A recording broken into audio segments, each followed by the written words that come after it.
এই যে শিক্ষামন্ত্রী আমাদের মিলন সাহেব, আপনি যে পরীক্ষাটা চালু রাখছেন, যেখানে মানুষ বেঁচে থাকে কষ্টকর হয়ে যেতেছে, যেখানে মানুষের বাড়িঘর উড়ে নিয়ে গেছে, যেখানে মানুষের বাড়িঘর বাসিয়ে নিয়ে গেছে, যেখানে মানুষ খানা পাইতেছে না, সেখানে আপনি কিভাবে আপনি পরীক্ষা চালু রাখছেন? আপনি যদি তাদের পরীক্ষাটা একদিন দুই দিন পরে নিতেন, এক সপ্তাহ পরে নিতেন, আপনার সমস্যাটা কি ছিল? আপনি তো যে কোনো বন্ধের দিনও তাদের এই পরীক্ষাটা নিতে পারতেন। আপনার কাছে কি এতটা জরুরি হয়ে গেছে তাদের জীবনের থেকে আপনার পরীক্ষা নেওয়াটা?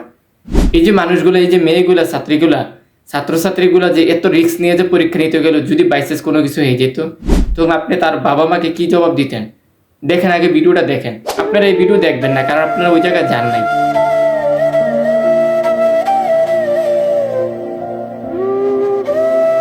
এই যে মেয়েগুলা, যদি বাইসেস এই পানির স্রোতের ভিতরে যদি একটা বেসে যেত, তার লাশটা আপনি খুঁজে পেতেন?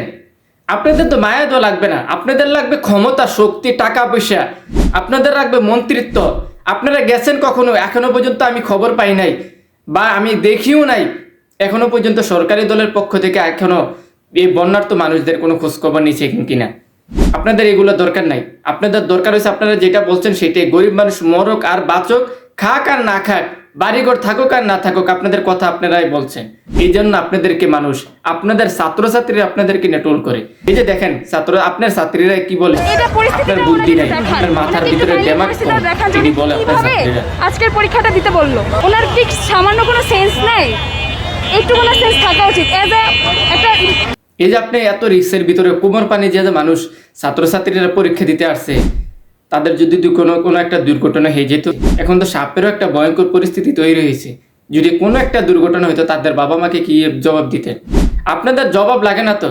এই যে দেখেন না, 1400 শহীদ হইয়া 4000 5000 মানুষ পঙ্গুত্ব বরণ করিয়া আপনাদেরকে ক্ষমতা এনেছে, তাহলে আইনা দিচ্ছে, আপনারা ভুলে গেছেন। আপনারা বলতে বেশি দিন লাগে না, মানুষ বুঝে, তবে সময় বলে দেবে আপনাদের যোগ্য স্থানটা আসলে কোথায় ছিল। আল্লাহ হাফেজ।